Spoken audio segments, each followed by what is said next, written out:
വലിയ തോതിൽ മമ്മൂട്ടിയെ ആക്രമിച്ചു എന്ന വാർത്തയാണ്. CPIM-ൻ്റെ ഈ സോഷ്യൽ മീഡിയ രംഗത്ത് ഇടപെടുന്നവർക്ക് മമ്മൂട്ടിയെ തിരിച്ചറിയാൻ കഴിയാത്ത കാലമായോ? മമ്മൂട്ടി ആരാണെന്ന് മനസ്സിലാക്കാൻ പറ്റാത്ത അവസ്ഥ വന്നു. മലയാളത്തിൻ്റെ മഹാനടന് അത്തരത്തിലൊരു പ്രചരണത്തിൻ്റെ ഭാഗമായി മനസ്സിന് വിഷമമോ പ്രയാസമോ ഉണ്ടായിട്ടുണ്ടെങ്കിൽ, പ്രത്യേകിച്ച് CPIM-ൻ്റെ ഏതെങ്കിലും ആളുകൾക്ക് അതിൽ ബന്ധമുണ്ട് എന്ന് കരുതുന്നുണ്ടെങ്കിൽ, ഈ ഘട്ടത്തിൽ പരസ്യമായി അദ്ദേഹത്തോട് ഞാൻ ക്ഷമ ചോദിക്കുകയാണ്. ആ 178 കുടുംബങ്ങൾക്കുള്ള ആശ്വാസം മാത്രമല്ല, നമ്മുടെ നാട് എങ്ങനെ കരുതലോടെ ആളുകളെ ചേർത്ത് പിടിക്കുന്നു, ദുരന്തബാധിതരെ ചേർത്ത് പിടിക്കുന്നു എന്നതിൻ്റെ ഉദാഹരണമാണ്. ഇങ്ങനെ ആരും ക്ഷണിക്കാതെ ഒരുപാട് ആളുകൾ അവിടെ എത്തിപ്പെട്ടു. അക്കൂട്ടത്തിൽ ഒരാളാണ് നമ്മുടെ കേരളത്തിൻ്റെ മലയാളിയുടെ മഹാനടൻ മമ്മൂട്ടി. ആ സന്ദർശനം അദ്ദേഹം ആരെയും അറിയിച്ചുകൊണ്ട് പോയതല്ല. അദ്ദേഹത്തിന് തോന്നുന്നു അവിടെ എത്തണമെന്ന്. കാരണം എല്ലാ ഘട്ടത്തിലും കേരളത്തിൻ്റെ നന്മയ്ക്ക് വേണ്ടി നിലകൊള്ളുന്ന വ്യക്തികളിൽ പ്രമുഖ സ്ഥാനത്തിരിക്കുന്നവരിൽ ഒരാളാണ് മമ്മൂട്ടി. നമുക്കെല്ലാവർക്കും അറിയാം. നിരവധി ജീവകാരുണ്യ പ്രവർത്തനങ്ങളിൽ, സാമൂഹ്യ രംഗത്തുള്ള പ്രവർത്തനങ്ങളിൽ എല്ലാം അദ്ദേഹം ഇടപഴകുന്നുണ്ട്. അങ്ങനെ പിന്നീട് ഒരു കാര്യം വന്നപ്പോൾ ഞാൻ അദ്ദേഹത്തിൻ്റെ ചില സുഹൃത്തുക്കളോട് അന്വേഷിച്ചപ്പോഴാണ് മനസ്സിലാകുന്നത്, ചെന്നൈയിൽ നിന്ന് നന്നേ കാലത്ത് കണ്ണൂരോ കോഴിക്കോടോ എത്തി. അവിടുന്ന് കോഴിക്കോടാണ് എത്തിയത്. അവിടുന്ന് വയനാട്ടിലേക്ക് പോവുകയാണ്. അവിടെ എത്തി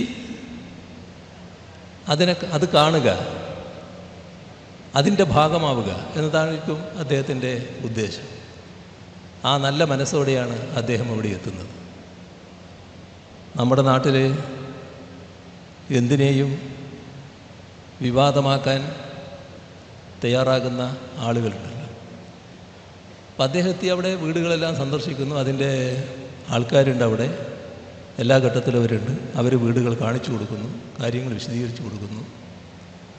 അപ്പോൾ അവിടുത്തെ ഇത്തരം കാര്യങ്ങളിൽ സാധാരണഗതിയിൽ നല്ല നിലക്ക് അവിടെ ഇടപെട്ടുകൊണ്ടിരിക്കുന്ന ഒരു പൊതുപ്രവർത്തകനാണ് ആ ജില്ലയിലുള്ള CPIM-ൻ്റെ ജില്ലാ സെക്രട്ടറി റഫീഖ്.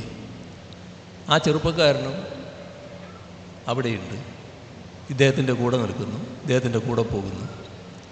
അപ്പോൾ ആരെയും അറിയിച്ചുകൊണ്ടുള്ള യാത്രയല്ല മമ്മൂട്ടിയുടേത്. സ്വാഭാവികമായി അദ്ദേഹം ഈ ചെറുപ്പക്കാരനോട് പറയുകയാണ്, നിങ്ങൾ ക്ഷണിച്ചിട്ട് ഞാൻ വന്നതല്ലാരോ, നിങ്ങൾ എൻ്റെ കൂടെ തന്നെ ഇങ്ങനെ നടക്കുമ്പോൾ അത് മറ്റു രീതിയിൽ ചിത്രീകരിക്കപ്പെടില്ലേ എന്ന് പറഞ്ഞാൽ, നമ്മുടെ കേരളത്തിൽ എന്തും വിവാദമാക്കാൻ ശ്രമിക്കുന്നവരുണ്ടല്ലോ, ആ വിവാദത്തിനൊരു അവസരമുണ്ടാക്കി കൊടുക്കൂലേ എന്നാണ് മമ്മൂട്ടി സൗദ്ദേശത്തോടെ ഉദ്ദേശിച്ചിട്ടുണ്ടാകുക. ഇത് തീർത്തും വ്യക്തിപരമായി പറഞ്ഞൊരു കാര്യമാണ്, ഒരു ക്യാമറയുടെയും മുന്നിൽ പറഞ്ഞതല്ല. പക്ഷെ നമ്മുടെ നാട്ടിൽ ക്യാമറയും ശരീരത്തിൽ വെച്ച് നടക്കുന്ന ധാരാളം ആളുകൾ ഇപ്പോൾ ഉണ്ട്. ആ കൂട്ടത്തിൽ ഒരാൾ ഇവരുടെ അടുത്ത് നിൽക്കുന്നുണ്ടാവും. ഇപ്പോൾ നമ്മുടെ ഷർട്ടിന് ബട്ടണുണ്ട്. ഈ ബട്ടൺ സാധാരണ ബട്ടൺ എല്ലാവർക്കും ഉണ്ടല്ലോ. എന്നാൽ ചില ബട്ടൺ ക്യാമറയായിരിക്കും. നമ്മുടെ പോക്കറ്റിൽ പേനയുണ്ട്, ചില പേന ക്യാമറയായിരിക്കും, നമ്മളറിയില്ല. അപ്പോൾ ഇത് വിവാദമാക്കാൻ താല്പര്യമുള്ളവർ വലിയ തോതിൽ വിവാദമാക്കിയിട്ടു. എന്തോ ഇയാളെ അവമാനിച്ചു, മമ്മൂട്ടി ക്ഷുഭിതനായി എന്നൊക്കെ പറഞ്ഞിട്ടുള്ള വാർത്തകൾ ആദ്യമേ തന്നെ പ്രചരിപ്പിക്കാൻ തുടങ്ങി. പിന്നീട് വന്ന വാർത്തകൾ അതിൻ്റെ ഭാഗമായി സാമൂഹ്യ മാധ്യമത്ത് മമ്മൂട്ടിയെ വലിയ തോതിൽ ആക്രമിക്കുന്നുവെന്നാണ്. എന്തൊരു നിർഭാഗ്യകരമായ അവസ്ഥയാണെന്ന് നോക്കണം. നമ്മുടെ മലയാളത്തിൻ്റെ മഹാനടൻ നന്മ മാത്രം വിചാരിച്ച് കേരളത്തിൽ ഏറ്റവും മാതൃകാപരമായി പൂർത്തിയാക്കിയ ഒരു പരിപാടി കാണാൻ വേണ്ടി പോകുന്നു. അദ്ദേഹം ഗവൺമെൻറ്റിനെ അറിയിച്ചില്ല, രാഷ്ട്രീയ പാർട്ടികളെ അറിയിച്ചില്ല, ആരോടും ഡിസ്കസ് ചെയ്തിട്ട് പോയതല്ല.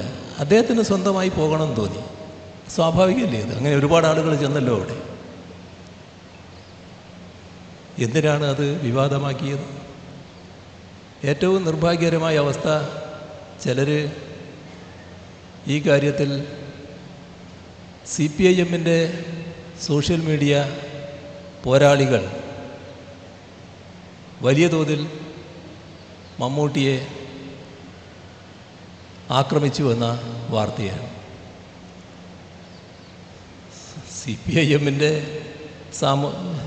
ഈ സോഷ്യൽ മീഡിയ രംഗത്ത് ഇടപെടുന്നവർക്ക് മമ്മൂട്ടിയെ തിരിച്ചറിയാൻ കഴിയാത്ത കാലമായോ?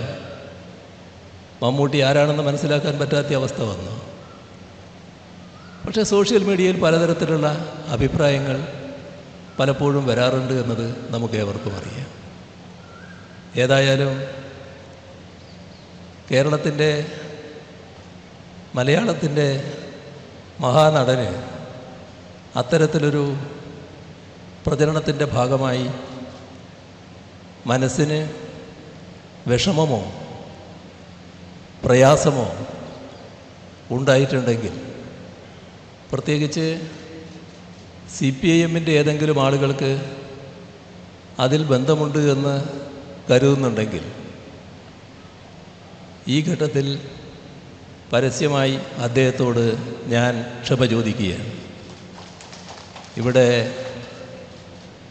അത്തരത്തിൽ അദ്ദേഹത്തെ അപമാനിക്കുക എന്നത് നടക്കാൻ പാടില്ലാത്തൊരു കാര്യമായിരുന്നു. പക്ഷേ സോഷ്യൽ മീഡിയ ആരുടെയും നിയന്ത്രണത്തിലല്ല. അതിലിടപെടുന്നവർ അവർക്ക് തോന്നിയ അഭിപ്രായങ്ങൾ പറഞ്ഞു എന്ന് വരും. മമ്മൂട്ടിയെ പോലുള്ള ഒരു മഹാനടനെ മനസ്സിലാക്കാൻ കഴിയണമായിരുന്നു എന്നത് മാത്രമേ ആ കൂട്ടത്തിൽ പറയാനുള്ളൂ. ഏതായാലും അവിടെ റഫീഖ് ഇതുമായി ബന്ധപ്പെട്ട് കൃത്യമായ പ്രതികരണം നടത്തിയിട്ടുണ്ട്. ഏതെങ്കിലും തരത്തിലുള്ള അധിക്ഷേപങ്ങൾ ഉണ്ടായിട്ടില്ല എന്നതും അദ്ദേഹം വ്യക്തമാക്കിയിട്ടുണ്ട്. എങ്ങനെ നല്ലൊരു കാര്യത്തെ ചീത്തയാക്കാൻ ശ്രമിക്കുന്നു എന്നതിൻ്റെ ഉദാഹരണമാണിത്.